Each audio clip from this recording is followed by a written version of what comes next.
Good morning. We're glad you're watching Morning Express. Just a clip from the State of the Nation, or rather of the Union address from President Barack Obama. We'll give you some highlights as well towards the end of the show, but just concluded his speech a few minutes ago. But now we want to focus on the newsroom. How has the media been covering some of those big stories you've been watching, reading about, listening to across the media? Let's introduce my guest this morning to you. Clay Muganda, who is the features editor of the Sunday Standard, is with us on my immediate left. In the middle, for the first time on the newsroom, is Muriuki Njagagwa, who's the Mbeere North Member of Parliament. Thank you, sir, for joining us this morning.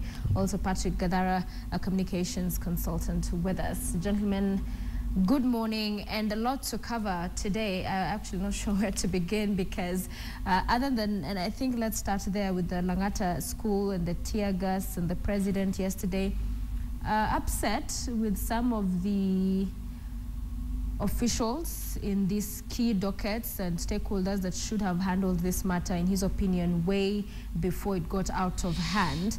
And I remember somebody talking to me the other day and saying, in terms of the coverage of this, the media has simply been reporting, Clay. They simply said, okay, so today Ngilu has said this, or NLC chair has said this.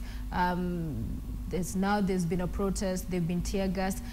The question that everyone has been asking, including the media, and not apparently seeming to venture into investigating or probing further about this unknown figure who was behind this particular land, going down to how exactly this became a mess, that the media has not done that very well. Do you agree, Clay? I think the media did much that it could do because what happens is that we don't have prosecutorial powers. We can actually just report and probably even mention. But you see, what happens is that when it comes to land, and as the Mheshimiwa here will tell us, because you're in the lands committee. No, education. Education. Yes, when it comes to some of this, and actually you're in the parliament, you know what happens is that it's always a web. It's such a big web that actually, even when you try to follow up, you never get to the bottom of actually the real ownership of these parcels of land, because it's a web. And I mean, the way you get at the direct, like even the guys who went to court, I mean, we still don't know who the owner of that parcel of land is, because they're just represented by a lawyer in charge of representing a trust and all that. So actually, it's still the job of the parental authority, which is the government, to make these things bear, because this web, I mean, who is weaving it? It's not. Is it yes, to make these things bear? But in terms of the media, shouldn't we be probing a little bit more? But you see, you can only go to probably the registrar of companies to find out this, and if you go there, you reach a dead end. What else are we supposed to do? Like, what are you supposed to do? Go and hang the lands minister or the National Land Commission to give you these documents? Because that is the farthest that you can go. Where else can you go? How further can you dig? I don't think across the board I've seen those efforts. I mean, it's not about, this is not, I'm not being, it's not self-defeatist, but actually what is happening is that we get to that level. We get to that level, and that's why we have all these institutions. Ministry of Lands, National Lands Commission, they have to make this thing simpler. It is, I think, a defeatist argument. No, it is not. The government rarely has an interest in being open, you know. And as much as we will say that we should expect it of them, we know very well they're not going to say it. Yeah.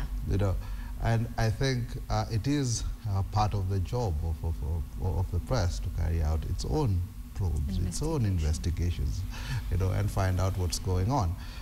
I mean, some of the things that for me stand out about coverage of this entire episode is, again, how isolated it is from what everything else has been happening. You know, the issues with land are not new. If you remember well, in August last year, the president talked about the 500,000 acres in Lamu. You know, and he said that there are 22 companies, you know, that have been irregularly allocated this land. Who knows who those people are? Who knows the 40 MPs who were identified in relation to the current land saga? Who knows who they are? it's a pattern, you know, where we have wrongdoing. Everybody admits there is wrongdoing, but there are no wrongdoers. We don't have names for the people who are doing. But let me finish. Yesterday, Kidero, the governor, goes in front of the press and says that the county government approved an application to build that wall. These applications aren't handed in anonymously, you know. Yeah, who are these individuals? Yeah, was there a name on the, and don't forget, documents? These are public documents, you know. So has somebody gone to City Hall and said, all right, give me a copy of that form. Let me have a look at it. You know, is there a name attached to it? You know, who applied for this? And this is my point, is I think if we were more serious about finding out, you know, as opposed to waiting to be fed by government, you know, to go out and actually try and find out what's going on, then I think we might actually be getting somewhere. Muriuki, looking at the coverage of this entire story from the beginning, specifically on the Langata Primary School and the land in question, did you feel that the media covered it best in terms of answering the questions as a viewer first you'd have? I must say that from the onset, the media, they're keen on giving out information to the people, but much of it is speculative. Like what? You see, like my good friend here said, an application for subdivision was submitted to the county government in Nairobi. It could have been by a company. You need to search who are the directors of this company, all right? But again, you must appreciate the fact that directors are very different from individuals. A company has its own life. A company is separate and distinct from its directors. So when we start saying that these and these as grabbed, like I was seeing yesterday's papers, there's a lot of speculation as to who the owner of that land is. And like the president said the other day, even yesterday, this is a matter that has been in the place or in the air since December. What has the ministry done itself? What have these, even the journalists done to investigate? You go to Land's office. Giro told us last year that they have digitalized that registry. You go submit an application form for a search to get to know who is the owner of that land, and I think within 24 hours we should have the owner. So has the media done that?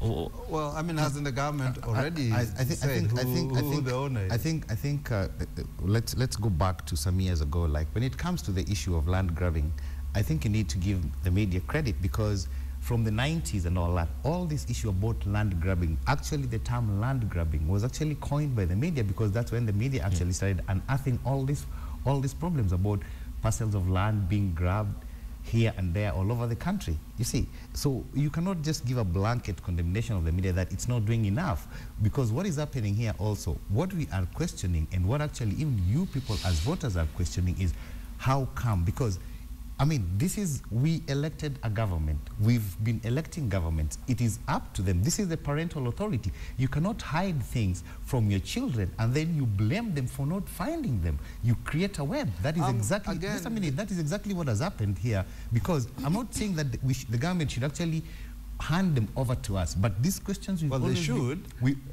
That actually they should just be all the time handing them over to us. But at the same time, when you go like Mheshimiwa says, you go to the lands office and you initiate a search, and then you reach a dead end. You're given a director actually who is in charge of a trust, who is a trustee and all that. You never get to know the exact owner of that parcel of land. The web about land in this country, it's not something that started like last year, as you're saying. It did not start with the current. It did not start with this school. It's something that actually successive governments have been weaving. I mean, the land question is one of the things that actually has been a problem here. When you talk about historical injustices, it all revolves around land. 51 years after independence, we still have people actually who are squatters in their own country. You see, so it's not something that actually the media is going to wake up within 24 hours and give you to sort out all these things. The government also, on its part, needs to be open to the people. Yes, but the government has to be pushed to be open, and this is my point. Is the government will not do it from the goodness of its heart. You know, it has absolutely no interest in it. And there are other issues, I think, that also need to be looked at. If you look at the speculation that's been there about who owns, for example, the Weston Hotel, which is next to it, You know, we've got a law, the Public Officer Ethics Act, you know, that mandates all public officers to declare their wealth. But then the same law hides this information, makes it secret, you know, which is, for me, beats the entire purpose, you know. So part of this should be for us to be pushing for amendments and changes to these laws, you know, so that if, as people are speculating, we think the deputy president owns this hotel, it should be easy. He's filed a list of his assets, you know, to go and check. Does he actually or doesn't he?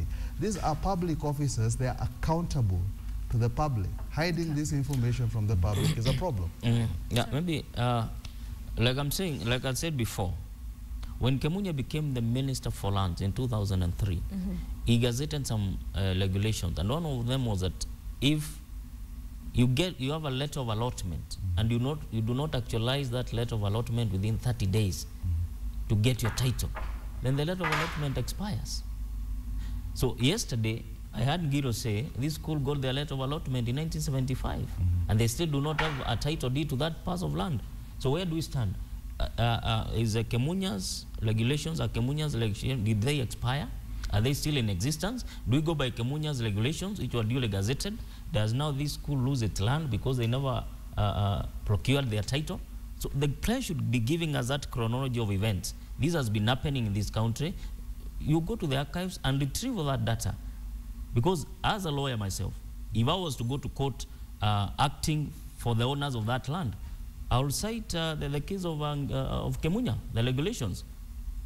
Their ownership, their entitlement to that land expired way back in 1975 when they never procured their title, or even it expired in 2003. So you're saying as a journalist, they should have been breaking down what chronology of events on this land or what has been happening in the land sector? What has been happening land sector throughout this country. But surely that is a lot. But it's their duty. They are selling us information. I wake up every morning, buy a newspaper, and I need to get the facts. We are burning under the ground Kemunya's regulations, which are in existence in this country.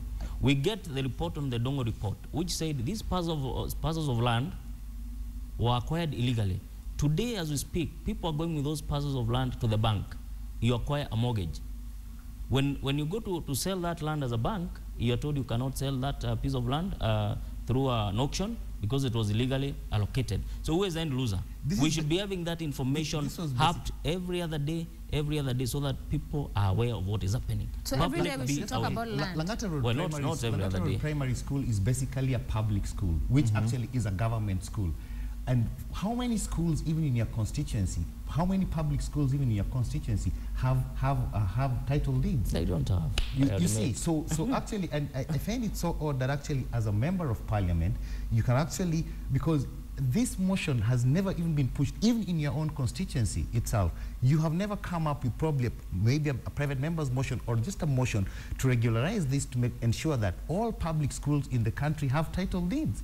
And I mean, because I think what is happening that's an issue then. Yeah, because what is happening is Kemunya was speaking for the government, and this actually is government land.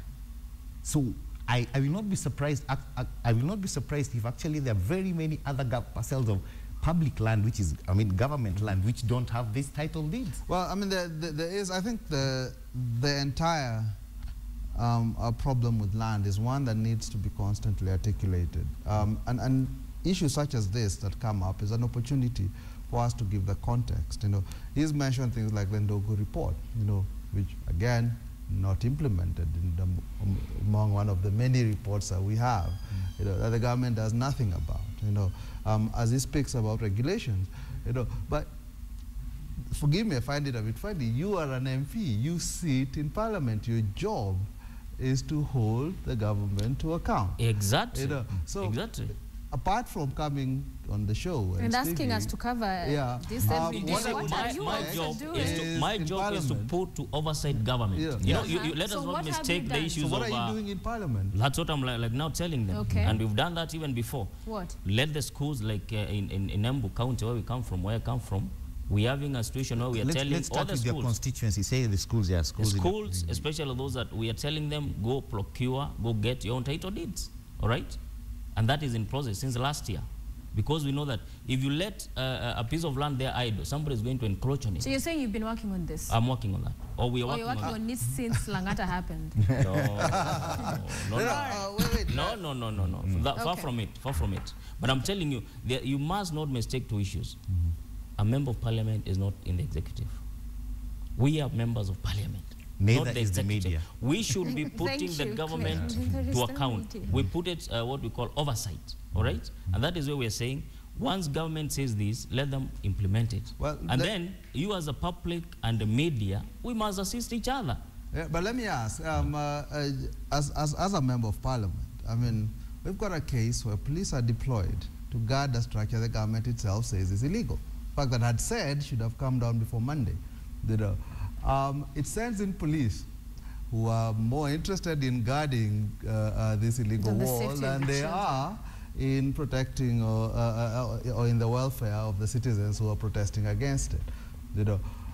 Surely I would expect in Parliament people to be raising and asking from the from the Inspector General of Police all the way to the Cabinet Secretaries of Interior to Cabinet Secretary of Land, to the NLC, to holding them to account. Okay. And this is what I'm hoping that I'll be seeing in the coming days. Parliamentarians are actually doing their job. All right. And that was done yesterday. If you saw Kamama, the chairman of the security docket, he put them to task. He had a press conference. Why were you going to tear gas children? Why were you guarding that place? If it's one, it's illegal. Two, it's a public land. What was the police doing there? So Kamama did that with his team. I think the unfortunate thing is that, and why that for many would not suffice, is because all of this is coming after the fact, especially when you look at even the actions of the minister, of the NLC chair, all of these proclamations after the fact. Then that is not, it doesn't So who should fly. be blamed? Is it Parliament? No, my question is, are we expecting to see in the coming days summonses for these people to appear before committees to explain what they did? Are we going to expect committees to be calling or start instituting moves when they find people are responsible to get them punished, to get them removed? Our memories, we seem to forget very fast. It's only last year, I think in the month of June or July, that we summoned Gilo to Parliament. And then forgot about it. We censored her. She was censored. Because one, we do not think that things are going right in the Ministry of Lands. All the way from Kilifi, come to Kajiado, go to Kiambu, even go to Lalienda, wherever. All the land registries are not working. We summoned Giru, we censored her, and in fact, a motion for impeachment was almost on the way. I don't know what happened. Right, gentlemen, I think we want to focus our energies back to the newsroom, Clay, because we are now talking about land, which we will be discussing tomorrow on State of the Nation, Clay. And I want to invite our viewers who are watching this morning to also participate. Let us hear from you. Put our phone numbers on screen so that we can hear your thoughts on our coverage of the various stories we'll be discussing this morning, from that Langata land saga and what unfolded there, and the other stories we'll talk about this morning. So do call us. Let us hear what your thoughts are in terms of the media's coverage. So before we lose train of thought and track of our discussion, let's shift to another issue. And the Star had been threatened to be shut down by the Media Council of Kenya.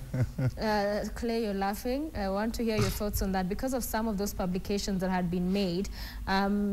So it's of alleged publication of offensive material. The MOA chair actually did accuse the council of going ahead to publish the threat without involving the stakeholders on the matter. Clay, what did you think about that? First of all, I've always complained here, and I've always pointed out this, and I wish some of my colleagues who are probably here from the so-called media entities. I've always complained about the composition of Media Council of Kenya.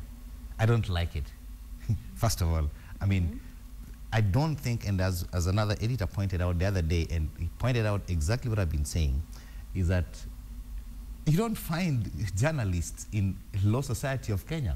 In the composition of Media Council of Kenya, we have lawyers, people who have never been in any newsroom. People actually do not understand what sometimes you go through before you decide, like, I am going to use that picture. They don't know about the thought process of what goes through using a particular story on what page. And then they come up and say like, okay, fine, we're going to shut you down. So for me, I think, without going into further details, I think Media Council is just out of order completely. And that composition has to change. And this is one of the things I've been blaming ourselves for, letting these guys get to that level where actually, first of all, how do you even come to start thinking of like, I'm going to close down a media house? Who are you? Yeah, I mean, it's a good question. I mean, what power do they have to actually shut down a media house? You know, I was checking through the Media Council bill, and I'm not sure. I mean, the Media Council Act that's there, 2013, and I don't see anything in there that gives them the power to register media enterprises or to shut them down. You know, so a lot of that, I think, is hot-head. I think it will be easily Mheshimiwa, what do you think in terms of this allegation of offensive material by this particular newspaper? You know, now when the shoe is on the other foot, it pains. It's only December that Parliament was trying to pass the bill that we passed in an acrimonious way. And all people are saying that goes against freedom of expression, as enshrined in, I think, Article 34 of the Constitution. The same media which was actually attacking Parliament and members of Parliament now wants to shut one of its own. Surely, I'm again. That's what I'm talking about. Personally, I'm against that. Yes. Let us get the information. We consume it and we make our own decisions, but not a group of people, as they call it. A group of lawyers. Not lawyers. Even members of not a group of lawyers. I will say, I mean, we've got to distinguish between the Media Council and the media itself. You know, the Media Council is a statutory body. It's actually a part of government. You know, so we don't really have it gets a lot. Most of it's funding from the regulation by government. But you get some people proposed by the media houses to sit in that council. These are your own. These are your own. So why should they turn against you? We'll agree to some extent. We'll agree to some extent because I've always pointed out that actually some of the problems that the media goes through in this country actually are self-inflicted. Like this particular case about the composition of the Media Council of Kenya.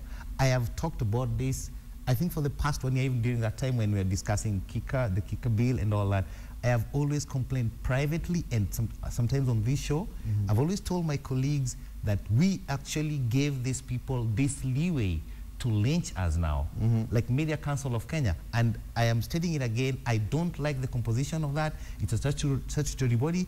I don't know whether LSK is. I don't think LSK is. But you see, we are not. It is a statutory body too. I don't know.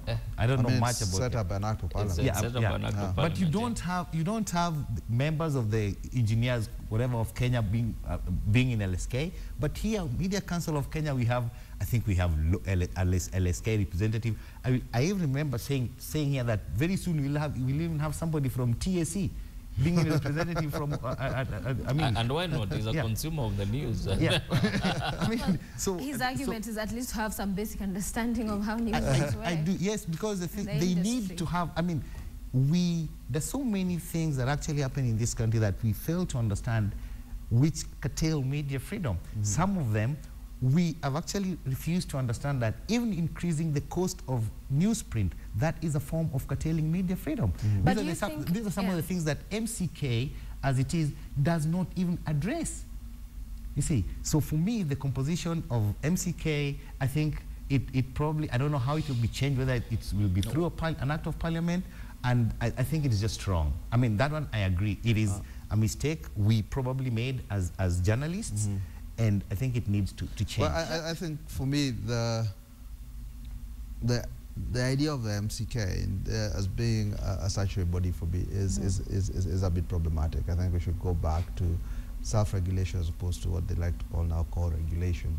It's regulation along with government. I think once you include government in there, it's an interested party. It will always be looking to shut you down. You know, and you open that door, it's very hard to close it. You know. The other question I have is, I mean, all this was to do with the Charlie Hebdo publications. You know, what are the rules, you know, that they're enforcing here? You know, what was the problem with publishing the Charlie Hebdo cover? You know, if it's just to say that news should never offend, then we would never have news. You know, so there's got to be some objective criteria to this. You know, are they saying if I did a cartoon of Jesus Christ, it wouldn't be published? In which case, that's actually not true because I've done lots. You know, so is there a double standard here? Of Jesus? You know, yeah, I mean, we ridicule the cross every day and the church. You know, so what is the standard? And this is what they need to articulate. You know, this sort of jumping on the bandwagon, you know, because a section of the population feels that this shouldn't happen. My issue is then, I mean, it can be spread out to so many. You know, there can be so many stories that can be killed simply because somebody feels that it offends them. You know, let's have some objective criteria. Let them articulate that objective criteria, you know, and then I can move forward. Finally, Mheshimiwa, before we move on to a different story, in terms of the media and its coverage across the board, when there's deemed to be offensive material, do you think in terms of the structures there are enough disciplinary measures already in place to be able to guard from crossing that line? No, there's a lot. There's a defamation law. If you are defamed, you go to court.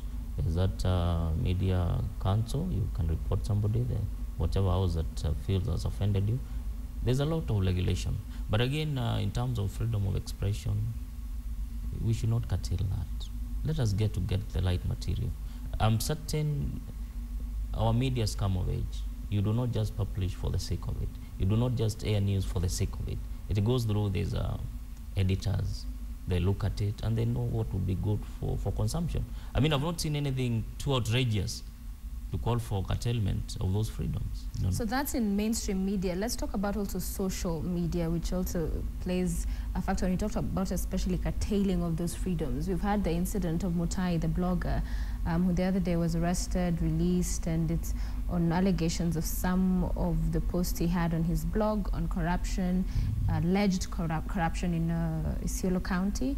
There are also some linkages of the Fast family with poaching.